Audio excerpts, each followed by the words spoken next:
Bonsoir Riyad Sidaoui, merci de répondre à nos questions sur Arte France. Quel bilan est-ce que vous faites de ces 10 ans après la chute de Mouammar Kadhafi, un pays coupé en deux entre le gouvernement d'union nationale à l'ouest, à Tripoli, et puis l'armée nationale libyenne du maréchal Khalifa Haftar à l'est? Le bilan est très négatif sur tous les plans, notamment sur le plan politique, parce que l'OTAN, quand elle est intervenue en 2011, a détruit à la fois le gouvernement de Kadhafi, le régime de Kadhafi et surtout l'État libyen. Les gouvernements tombent, ça ne pose pas un problème, les régimes changent, ça ne pose pas un problème, mais quand on casse un État, ça pose un grand problème. Je donne la première définition de l'État de Max Weber. L'État a le monopole de la violence légitime. Autrement dit, il n'y a que l'État qui a le droit d'avoir une seule armée nationale, une seule police nationale. Or, aujourd'hui, on a plusieurs acteurs, plusieurs protagonistes. Souvent, on pense qu'il y a l'Est et l'Ouest. Non, c'est encore plus. Il y a le Fezzan au sud, quasi indépendant. Même à l'Ouest, il y a plusieurs milices, même pas une seule milice à leur tête, la milice de Misrata ou Azenten ou d'autres. Donc, c'est la crise de l'État libyen, la destruction de l'État libyen, la grande question, qui va créer, qui va construire cet État? Évidemment, la Libye n'exporte pas depuis plus qu'une année son pétrole. D'habitude, exporte plus qu'1,5 million de barils par jour. Maintenant, on parle de 100 000 barils ou même moins par jour. Les Libyens souffrent beaucoup. J'ai beaucoup d'amis à Tripoli ou à l'Est et toujours ils m'expriment leur souffrance dans le quotidien. Depuis 2015, on vient de le dire, donc il y a deux autorités, Riyad Sidaoui, qui se disputent plutôt le pouvoir, même si vous avez évoqué le sud, l'ouest. Donc le GNA reconnu par l'ONU, l'ANL du maréchal Haftar. On sait qu'il y a eu des élections la semaine dernière du côté de Genève à la tête du conseil présidentiel libyen, c'est Mohamed Menfi. Il a rencontré son opposant, le maréchal Haftar, très récemment. Est-ce que c'est un bon signe? Est-ce qu'on peut espérer que la situation se stabilise? Espérons-le. Moi, j'ai souhaité que ça passe par un consensus, pas par des élections. Pour une simple raison, c'est toujours, j'ai posé la question, et qui a élu les 75 dégueulés présents à Genève pour que ces 75 ont le droit d'élire un conseil présidentiel? Ça, à mon avis, c'est une grande faute commise par les Libyens et l'ONU. Ils doivent passer par un consensus, pas par des listes et des élections.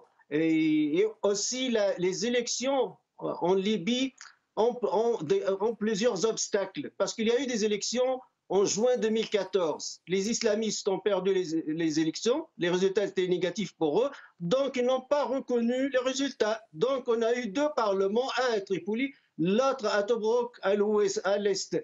C'est ça le grand problème. Existe-t-elle cette démocratie électorale, cette culture de la démocratie en Libye? J'ai des forts doutes parce que c'était toujours une approche américaine. La démocratie sont des élections. Ils ont fait en Irak et ça n'a pas marché. Aujourd'hui, ils veulent forcer des tribus libyennes à faire ces élections et souvent des protagonistes qui n'acceptent pas les résultats. Donc la Libye doit passer par la théorie de consensus. C'est une théorie en sciences politiques. Le consensus pourrait être garanti par les tribus libyennes. Les tribus libyennes jouent un rôle social et politique plus important que les partis politiques même. Là, on parle de la Libye, de ce qui se passe à l'intérieur même du pays, mais il y a beaucoup de pays étrangers qui travaillent en sous-marin en Libye.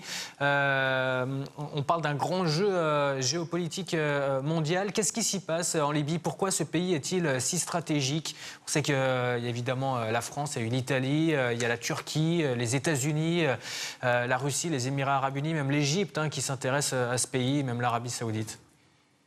C'est la richesse de la Libye. C'est un pays très riche en pétrole. Je pense qu'ils ont les premiers réservoirs dans toute l'Afrique, dans tous les continents africains.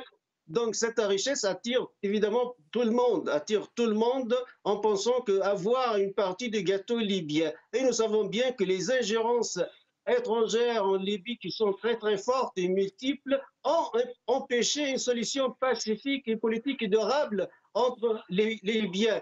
Nous savons bien que la Turquie ou le Qatar aident et soutiennent les islamistes de Tripoli. L'Égypte et les Émirats arabes unis aident et soutiennent l'armée nationale libyenne dirigée par le maréchal Khalifa Haftar. La Russie aussi a une position la France, les États-Unis d'Amérique sont un acteur invisible, mais qui sont fort présents sur le territoire libyen par le biais de leurs alliés turcs, puisque le Turc aussi est un pilier de l'OTAN. Donc, tout c'est un enchevêtrement des acteurs étrangers dans les affaires libyennes a compliqué la tâche de trouver une solution pacifique et durable. Dernière question, Riyad Sidaoui. Près de 800 000 Libyens ont fui vers l'étranger, mais en plus de ça, on sait que la Libye est un point de passage privilégié pour les migrants vers l'Europe. La chute de Mouammar Kadhafi, est-ce qu'elle a accentué l'immigration vers le vieux continent, rendant les frontières poreuses? C'est pas la chute de Mouammar Kadhafi, c'est la destruction de l'État libyen par l'OTAN en 2011.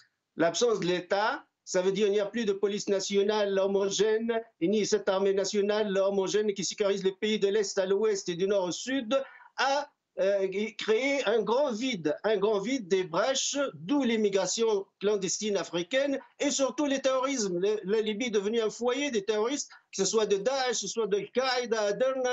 Daesh a eu son émirat à Sirte, à titre d'exemple, à un certain moment. Donc la Libye aujourd'hui, c'est un foyer des terroristes et de l'immigration clandestine. Pourquoi? Parce qu'il n'y a pas un État fort et il n'y a pas un État uni en Libye. Merci Riyad Sidaoui de nous avoir éclairé sur ces 10 ans donc, de la chute de Mouammar Kadhafi en Libye. Je rappelle que vous êtes le directeur du Centre arabe de recherche et d'analyse politique et sociale à Genève et auteur du livre Du printemps arabe à Daesh aux éditions Apollonia. Pays voisin de la Libye, la Tunisie, où la crise politique perdure.